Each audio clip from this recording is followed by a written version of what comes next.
நேயர்கள் அனைவரையும் உத்தரப்பிரதேசத்தினுடைய முஸ்லிம்கள் நிலை குறித்த ஒரு செய்தியும் சமூக பதட்டமும் நடைபெறுவதையும் நாம் பார்க்க இருக்கிறோம். குறிப்பாக பிரபலமான ஹிந்துக்களுடைய சிறப்புமிக்க ஒரு திருவிழா ஹரித்துவாரிலிருந்து கங்கை ஆற்றின் புனித நீரை கொண்டு வரும் சிவபெருமானுடைய பக்தர்களுக்கு முசஃபர் வழியாக சென்ற டெல்லியில் டோருடான் நெடுஞ்சாலையின் முக்கிய பாதையாக உள்ளது. இந்த நெடுஞ்சாலையில் உள்ள பல ஓட்டல்கள் தற்போது மூடப்பட்டிருக்கிறது. இதற்கு காரணம் என்ன? கன்வர் யாத்ராவில் என்ன நடக்கிறது தோழர்களே? இந்துக்கள் சிவபெருமானை பக்தியோடு வழிபடுவதற்கு எல்லா உரிமைகளும் உண்டு. அவற்றில் எந்த சந்தேகமும் யாருக்கும் இல்லை. அவர்கள் நம்பிக்கையோடு இந்த மாதத்தில் அவர்களுக்கான உகந்த மாதம், அவர்கள் சிலருக்கு உதவியற்ற நிலை வாழ்வாதாரம் குறித்து இந்த திருவிழாவின் போது பலர் பாதிக்கப்பட்டிருக்கிறார்கள். சிவபெருமானை வணங்குவது என்பது நல்ல விவகாரம். அந்த சிவபெருமானுக்கு உரித்தான காரியம் என்பது பலரை வாழ்வில் அவர்களை வாழ்க்கை அளிக்க வேண்டும், உதவிகள் அளிக்க வேண்டும். மாறாக உத்தரப்பிரதேசத்தில் பலருடைய வாழ்க்கையை ஹிந்துத்துவ அடிப்படை அமைப்புகள் முழுமையாக மிரட்டல் விடுத்து வன்முறையை கைப்பற்றி வன்முறையின் மூலம் அவர்களை தாக்க முயற்சி செய்த புதிய ஒரு கலாச்சாரத்தை அங்கே நடந்து வருவது பெரும் வருத்தத்துக்கு உரியது. கடந்த ஆண்டுகாலமும் இது நடந்தது. மிக முக்கியமாக கன்வார் யாத்ரா செல்லும் சிவபெருமான் பக்தர்கள் பல ஆண்டுகளாகத்தான் சென்று கொண்டிருக்கிறார்கள். 2017 பின்பும் சென்று கொண்டுதான் இருந்தார்கள். யோகி ஆதித்யநாத்துடைய அரசாங்கம் கடந்த ஆண்டிலிருந்து இவர்கள் செய்யும் வழித்தடங்களில் முஸ்லிம்களுடைய பொது நிறுவனங்கள், குறிப்பாக அவர்களுடைய ரெஸ்டாரண்ட், ஹோட்டல்கள் முழுவதும் இழுத்து சாத்தப்பட்டு பல தாக்குதலுக்கு உள்ளாகி இருக்கிறது. கடந்த வருஷம் அவர் கடைகளின் பெயரை எழுதி வைக்க வேண்டும், ஓனருடைய பெயர் அதில் குறிப்பிட வேண்டும் என்றெல்லாம் சொன்னார்கள். இந்த ஆண்டு அதே போன்று அவர்கள் அந்த உணவகங்களிலே சாப்பிடுவதற்கு முன்பு அந்த QR சிஸ்டத்தை பயன்படுத்த வேண்டும் என்றும், தற்போதும் முஸ்லிம்களை அடையாளப்படுத்துவதற்காகவும் இன்னும் சில நடவடிக்கைகளை எடுத்திருப்பது முஸ்லிம் ஹோட்டல் தொழிலாளர்களிடத்தில் மிகப்பெரிய பதட்டத்தை ஏற்படுத்தி இருக்கிறது. ஒரு ஊரில் எல்லோரும் உணவு சாப்பிடுவார்கள். அவரில் இப்போ தமிழ்நாட்டை எடுத்துக்கொள்ளுங்கள். முருகனுக்கு காவடி எடுத்து செல்கிற ஊர்களில் முஸ்லிம்கள் இருக்கிறார்கள், இந்துக்கள் இருக்கிறார்கள், தலித்துகள் இருக்கிறார்கள், ஏனைய சமூகங்கள் இருக்கிறார்கள். இந்துக்களிலே நிறைய அசைவம் சாப்பிடும் மக்கள் தமிழ்நாட்டில் இருக்கிறார்கள். அசைவம் சாப்பிடாத சைவ மக்களும் இருக்கிறார்கள். அதற்கும் இதற்கும் எந்த சம்பந்தமும் இல்லை. அரோகரா என்று அவர்கள் கோஷமிடுகிறார்கள். எங்கிருந்தெல்லாம் பழனியிலிருந்தும் கோவையிலிருந்தும் திருச்செந்தூருக்கு வருகிறார்கள், இங்கிருந்து அங்கு செல்கிறார்கள். எந்த நடைமுறை சிக்கலும் தமிழ்நாட்டில் இல்லை. உத்தரப்பிரதேசத்தில் மட்டும் ஏன் ஏற்படுகிறது என்றால், அங்குதான் இந்த அரசியலை அந்த அரசாங்கம் முன்னெடுக்கிறது. மோடியினுடைய அரசாங்கம், அதாவது அவற்றின் கீழ் இருக்கக்கூடிய யோகி ஆதித்யநாத்துடைய அரசு வன்முறைகளை தூண்டிவிடுகிறதா என்ற கேள்வி வருகிறது. பல இடங்களில் முஸ்லிம் வியாபாரிகள் அச்சப்பட்டு தங்கள் கடைகளை மூடிவிட்டார்கள். இன்னும் சொல்ல போனால் முஜிபுர் ரஹ்மான் என்று சொல்லக்கூடிய அவர் ஒரு ரன்வே, ஒரு பெரிய சாலையில் சைவ ஹோட்டலை வைத்திருந்தார். அதையும் வைக்கக்கூடாது என்று அச்சுறுத்தலின் காரணமாக பலர் அச்சுறுத்தல் வருவதற்கு முன்பே வேண்டாம், நாம் பிழைப்பதற்காக இந்த நாட்டில் வாழ்ந்து கொண்டிருக்கிறோம் என்று முஸ்லிம்கள் கடையை இழுத்து மூடிவிட்டு இடத்தை காலி செய்து ஓடுகிறதும் இந்த ஜனநாயக நாட்டில் நாம் பார்த்து கொண்டிருக்கிறோம். இது என்ன தேசம்? ஆக இஸ்லாமிய வெறியை பயன்படுத்தி, வெறுப்பை பயன்படுத்தி, இது சொல்வது ஒரு பத்திரிகையாளனாக எனக்கு எந்த விதமான தயக்கமும் இல்லை.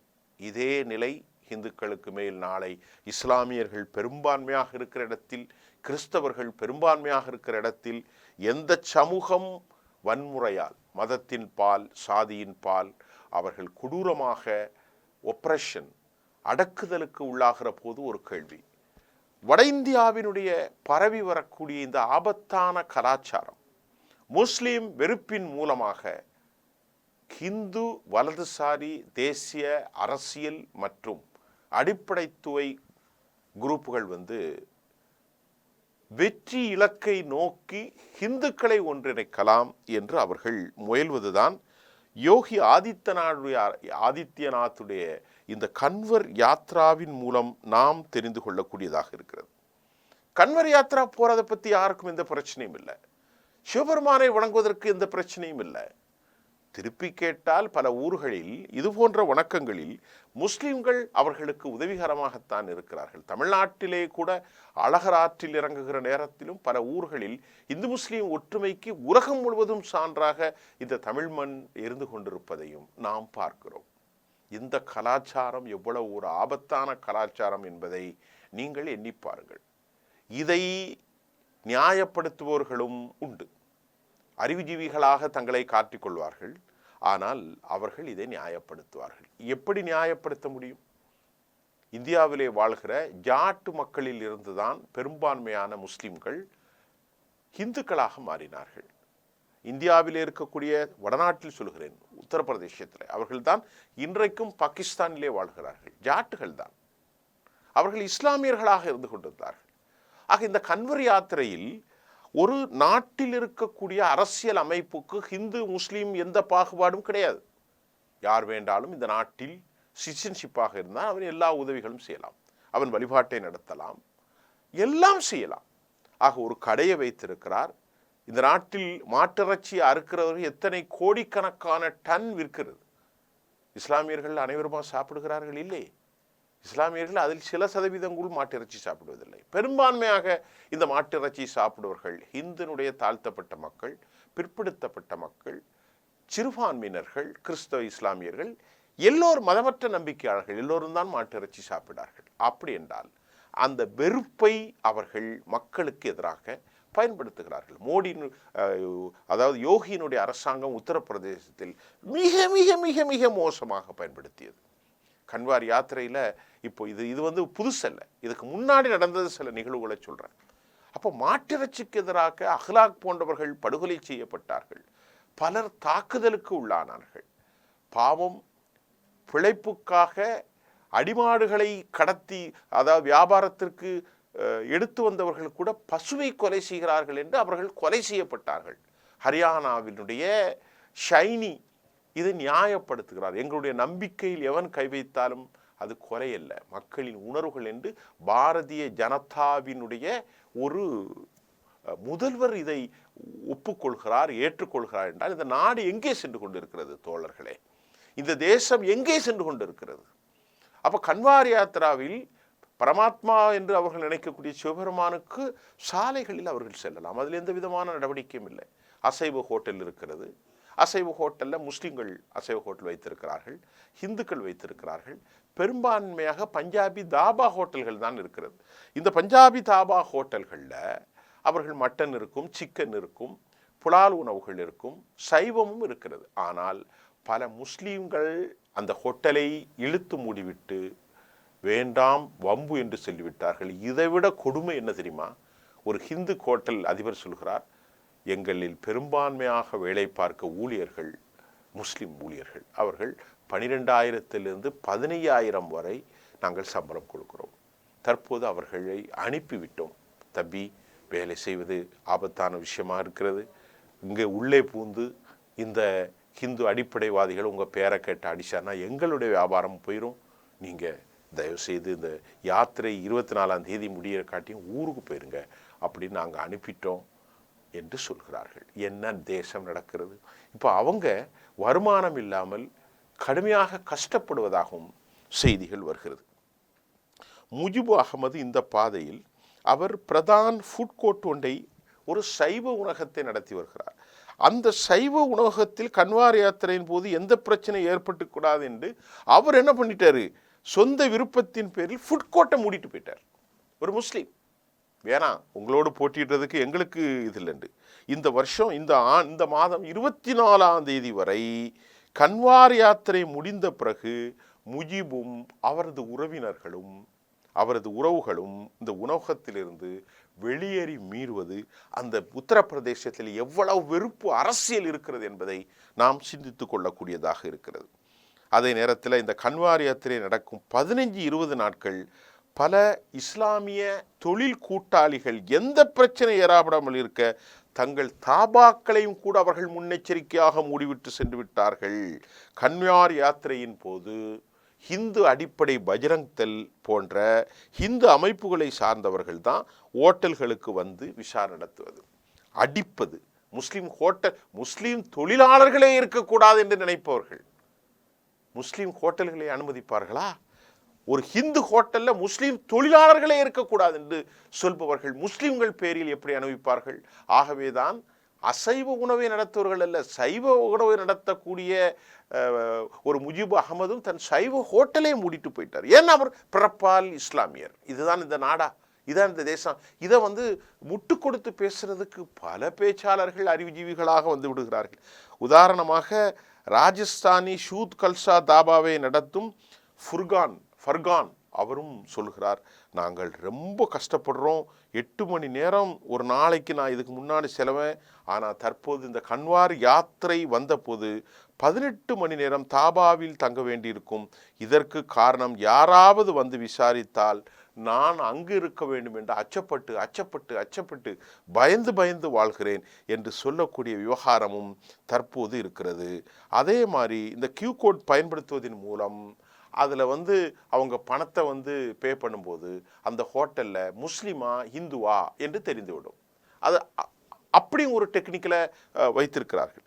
ஹோட்டல் உரிமையாளர்கள் பலர் பேசும்போது எங்களிடத்தில் இருக்கக்கூடிய இஸ்லாமிய ஊழியர்களை ஹிந்து நாங்கள் அனுப்பிவிட்டதற்கு காரணம் இதுதான். இப்படிப்பட்ட ஒரு கொடுமையான ஒரு நாடாக நமது நாடு மாறி வருகிறது. இதற்கிடையில் சமூக கட்டமைப்புகளை நாங்கள் பராமரிப்பதற்கு நடவடிக்கைகள் எடுக்கப்படுவதாக முசபராபாத்தினுடைய எஸ்பி சத்யநாராயணன் சொல்லியிருக்கார். என்ன சமூக கட்டம்? உன்னுடைய அரசு தானே அங்கே நடக்குது.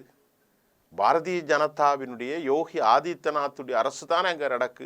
வெறுப்பை விதைத்து ஆட்சிக்கு வந்து பல இடங்களில் எங்கெல்லாம் சிஏஏ போராட்டத்தில் அத்துமீறி நடந்தார்களோ, கன்வார் யாத்ராவில் அத்துமீறி நடந்தார்களோ, பல இடங்களில் வாய் வார்த்தைகளாக 80க்கும் 20க்கும் போட்டி என்று சொன்னார்களோ, இவர்கள் தானே ஆட்சியில் இருக்கிறார்கள்.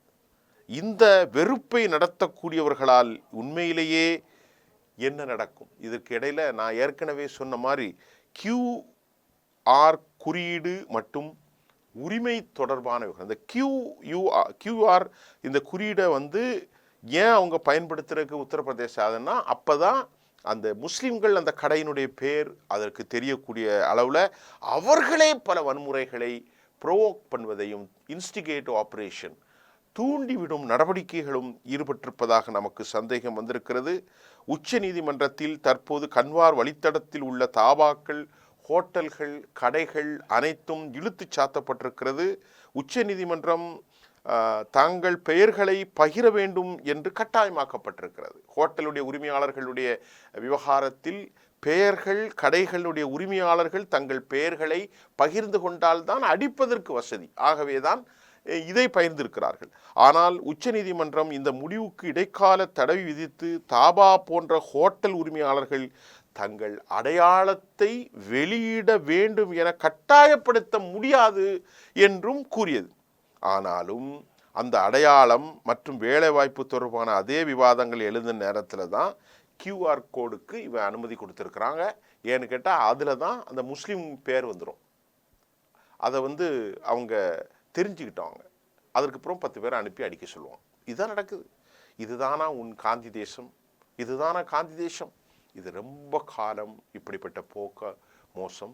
வெறுப்பின் விதைத்தலின் மூலம் ஒரு தேசம் வளம் வந்ததாக வரலாற்றில் எந்த உண்மையும் இல்லை. உத்தரப்பிரதேசத்தில் நீங்கள் என்ன வெற்றியை காண முடிந்தது? ஆகவே மக்களை வெறுப்பால், மக்களை மதத்தால், மக்களை இனத்தால், மக்களை சாதியால் பிரிக்கின்ற அரசியல் இன்றைக்கு உத்தரப்பிரதேசத்தில் உச்சபட்ச நிலையில் இருக்கிறது. இதில் எந்த விதமான இடைச்சொற்களும் கூட்டி குறைத்தில்லை.